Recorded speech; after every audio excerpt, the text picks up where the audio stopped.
Bonjour à tous, c'est Tolo et je suis le fondateur de ce podcast qui a pour but principal de vous donner des clés pour l'accomplissement de vos objectifs.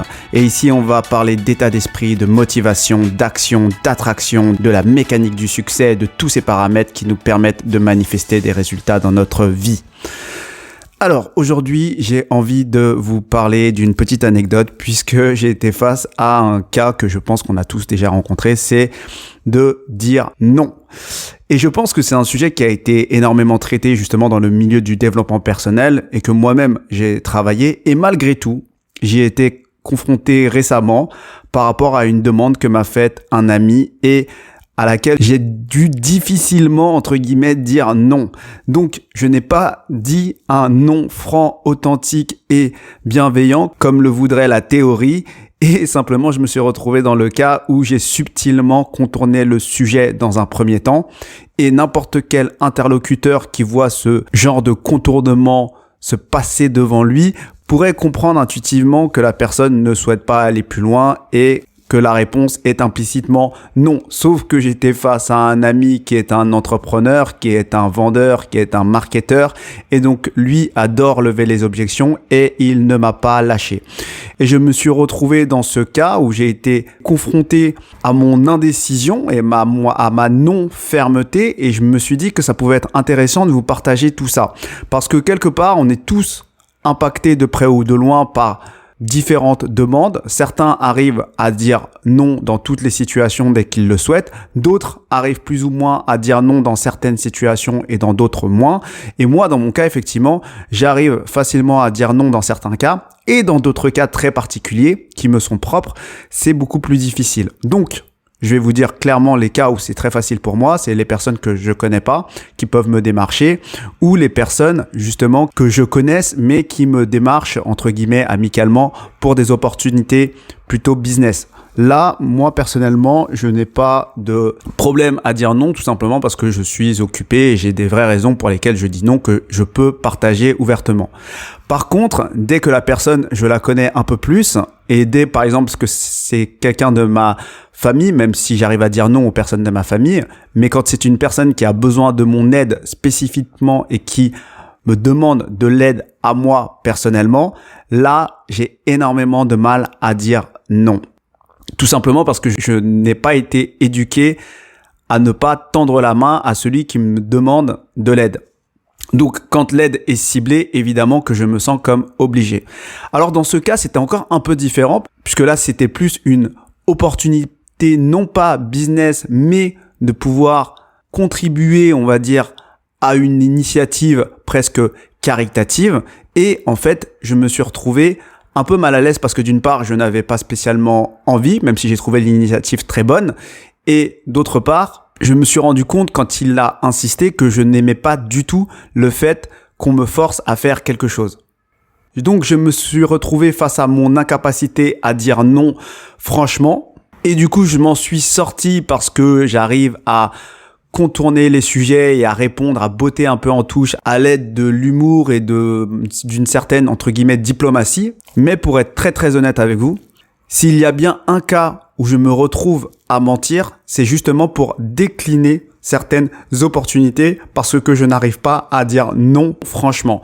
Tout simplement parce que pour moi, j'ai l'impression de blesser la personne et ce n'est pas du tout mon intention et je ne suis pas vraiment à l'aise avec toutes ces personnes qui utilisent entre guillemets la CNV et qui ramènent tout à leurs besoins personnels. Donc là, c'est vraiment un jugement personnel que je suis en train de vous faire. Mais moi, n'étant pas à l'aise avec ces personnes que je trouve assez égoïstes et égocentriques, je n'ai pas envie de ressembler ou de répondre de cette manière très égocentrée en rappelant que mon besoin est ceci, que j'ai entendu ta demande, mais que je ne le ferai pas. Et donc ici, évidemment, ce n'est pas du tout d'ailleurs une critique de la CNV, c'est juste que moi, parfois, quand on me fait ce genre de réponses qui sont un peu maladroites via la CNV, je trouve que ça n'aide pas à maintenir un bon relationnel et ça, c'est très personnel. Alors même que l'objectif principal de la CNV, au-delà des structures et des différentes techniques, c'est justement de maintenir la relation. Donc pour ceux qui ne connaissent pas, donc la CNV, c'est la communication non violente. La solution de facilité pour moi, c'est un petit mensonge et je sais que c'est pas forcément bien, j'invente une petite excuse bidon, mais ça me permet de ne pas forcément blesser la personne, tout en ne culpabilisant pas trop non plus par rapport à un certain aspect égoïste ou égotique, même si évidemment ça peut être le cas. Donc mentir ici n'est pas du tout la recommandation que je vous fais, je vous le partage en toute authenticité. C'est vrai que je pense que les endroits de ma vie où je dois mentir le plus, c'est vraiment pour décliner des offres.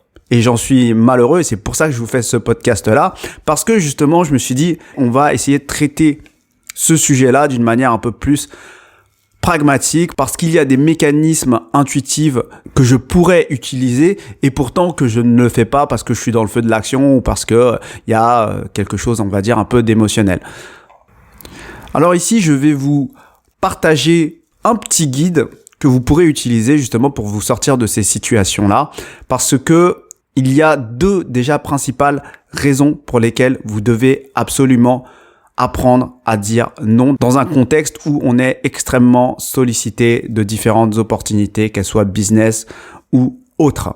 Donc la première chose pour laquelle vous devez apprendre à dire non, c'est tout simplement parce que lorsque vous n'êtes pas à l'aise avec le fait de dire non, vous allez vous auto-censurer concernant les opportunités où vous allez amener les gens à potentiellement dire non, ce qui est absolument mon cas. Parce que on est naturellement doté d'empathie, en tout cas pour la majorité d'entre nous. Et quand on n'aime pas vivre certaines situations, on n'aime pas forcément les faire vivre aux autres. Évidemment, c'est une généralité, vous l'aurez compris, mais c'est un mécanisme d'effet miroir. Quand on a un problème de réception sur un domaine, on a souvent ce problème d'émission aussi. Donc ça, c'est la première des choses. C'est tout simplement pour que vous puissiez débloquer plus d'opportunités dans votre vie en étant à l'aise avec le fait de dire non et en incitant aussi les personnes à dire non. Et la deuxième raison, c'est que les personnes qui ne disent pas non sont les premières proies des personnes justement qui vont exploiter cette non-réponse, ce non-positionnement pour vous faire dire un oui implicite. Et notamment, c'est extrêmement utilisé dans le marketing, dans la vente, etc. puisqu'on va lever des objections. Et au bout d'un moment, si vous ne vous positionnez pas, concrètement, ils vont associer indirectement votre non-réponse ou votre non-positionnement à un oui implicite. Et donc, ils vont vous extirper votre consentement à travers différentes techniques. Et on pourrait dire que ici, c'est bien de la manipulation. Donc, il est très, très important de se positionner, ne serait-ce que pour se respecter et ne pas dire oui malgré nous. Donc ça, c'est pour les deux raisons. Et maintenant, on va en venir au petit guide très rapide pour vous démêler de ce genre de situation. Donc, ce petit guide, il va se structurer en 3 points. Et c'est vraiment les points que vous devez typiquement retenir de manière naturelle et très rapide parce que ça peut aller très très vite. Il y a beaucoup de choses émotionnelles quand il y a un non qui veut émerger mais que vous n'avez pas forcément toute la situation. Et un des premiers outils qui va être utile pour justement ces 3 points-là, ça va être le questionnement. Donc le questionnement, ça vous permet de ne pas conclure la discussion de manière abrupte évidemment et surtout ça vous permet de comprendre les tenants et les aboutissants de la demande qu'il vous est faite. Parce que vous ne savez pas forcément tout et généralement quand on a un non un peu émotionnel qui veut sortir, c'est parce qu'on a une perception de la demande qui est partielle et c'est important d'avoir un 360 degrés sur la demande. Donc, on va questionner 3 points principaux et le premier point, ça va être l'intention initiale du demandeur. Le deuxième point, ça va être l'impact sur vous et le troisième point, ça va être les moyens. Donc déjà, l'intention. Il faut absolument questionner ce qu'il veut, quelle est sa demande profonde et qu'est-ce que lui a à y gagner. Et c'est extrêmement important parce que généralement, quand quelqu'un vous fait une demande, il va souvent occulter qu'il a quelque chose, lui, à y gagner. Il va souvent vous présenter ce que vous avez à gagner comme si c'était une opportunité ou comme si c'était un cadeau. Donc, vous allez lui poser la question suivante, c'est « Pourquoi me proposes-tu ça ? Qu'est-ce que toi, tu as à y gagner ?» Et vous devez comprendre que dans cette dynamique de conversation, la tendance va être pour lui de minimiser son intention personnelle. Et donc, plus il va le minimiser, voire l'occulter, plus vous allez lui demander des questions un peu plus directes comme « donc c'est un cadeau que tu me fais », par exemple. Ou « donc c'est une opportunité où toi, tu n'as rien à y gagner ». Et s'il vous répond « oui », vous lui dites simplement « écoute, moi, je n'aime pas forcément ce type de cadeau ou d'opportunité où je suis le seul à y gagner, tout simplement parce que ça me demande d'être redevable dans le futur et je préfère ne rien devoir à personne. Je trouve que c'est plus sain en termes de relation. » Donc ça, c'est vraiment une méthode que vous pouvez utiliser tout simplement parce que la personne ne dit pas forcément toute la vérité. Ce n'est jamais un cadeau gratuit, des opportunités qu'on vous propose. Il y a toujours une intention personnel de la part du demandeur et il doit vous le dire. Donc là, je pense qu'une fois que vous lui aurez posé ces questions, il va effectivement vous détailler ce qu'il a à y gagner tout en le minimisant. Mais vous pouvez le noter. Donc soit ça peut s'arrêter là et vous lui retournez que lui a plus à y gagner que vous avez à y gagner et que ça vous intéresse pas. Soit vous passez à l'étape 2 où là, vous allez questionner la pertinence de l'impact qu'il pense que sa demande aura sur vous. Et ça, c'est extrêmement important parce que un demandeur, il va toujours supposer un certain impact de sa demande dans votre vie. Par exemple, vous pouvez lui poser la question « Maintenant que je sais ce que tu as à y gagner, moi, qu'est-ce que tu penses que j'ai à y gagner ?» Et peut-être qu'il va vous dire certaines réponses assez bateaux comme peut-être vous allez gagner plus d'abonnés, plus d'argent, vous allez être plus heureux ou plus autre chose. Peut-être ça va être des choses concrètes, peut-être ça va être des choses un peu plus abstraites, donc peut-être dans le être, peut-être dans le faire, peut-être dans le avoir, peu importe. Mais là, vous allez questionner et vous allez lui mettre face à finalement ses suppositions. Parce que lui, il sous-entend que si vous avez tout ça, c'est positif pour lui. Donc, ce qui va être intéressant dans cette deuxième phase, vous allez donc questionner l'impact que ça demande sur vous en questionnant l'objectif derrière l'objectif selon lui. Ça veut dire que si, pour lui, son objectif c'est de vous faire gagner plus d'argent, vous pouvez lui poser la question, une fois que j'ai plus d'argent, qu'est-ce que ça m'apporterait de plus exactement ?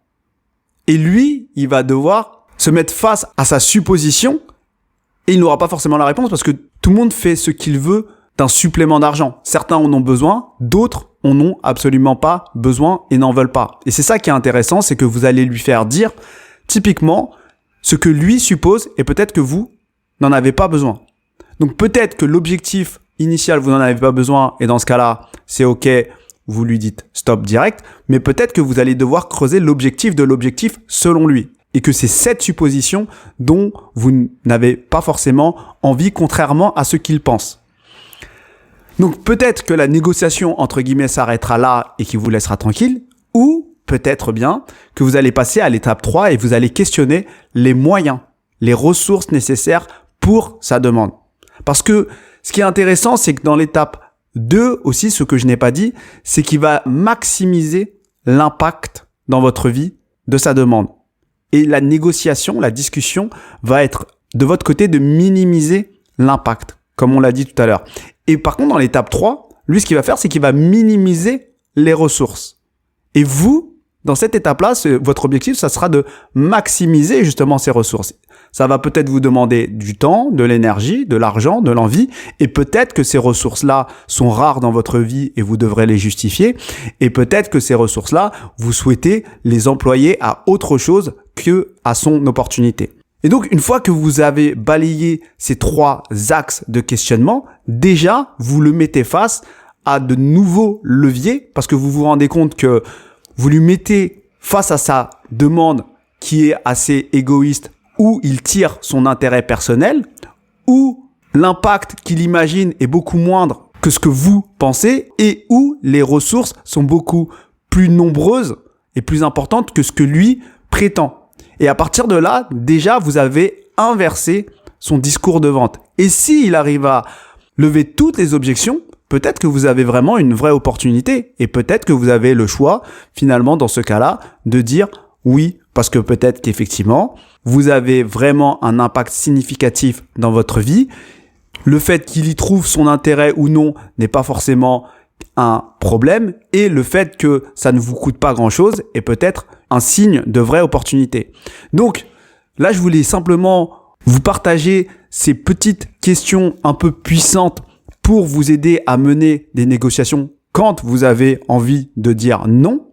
Et j'ai expliqué pourquoi c'est très important de savoir dire non en ce moment, parce qu'il y a beaucoup d'opportunités qui nous sont proposées ici et là.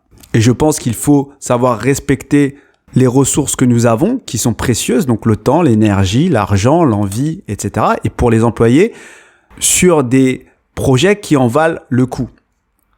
Donc voilà ce que j'avais envie de vous partager aujourd'hui. C'était le petit guide de la négociation pour pouvoir dire non. J'espère que ça vous aura plu. Et si vous souhaitez aller plus loin dans ce type de coaching, sur ce type d'atelier comme celui-là, comme apprendre à dire non ou d'autres genres, n'hésitez pas à balayer notre liste de podcasts. Nous traitons de beaucoup de sujets différents et nous sommes une équipe de coachs qui faisons des ateliers et personnels et collectifs. Vous pouvez nous contacter sur les réseaux ou sous la vidéo. Je vous souhaite à tous une bonne journée et à bientôt.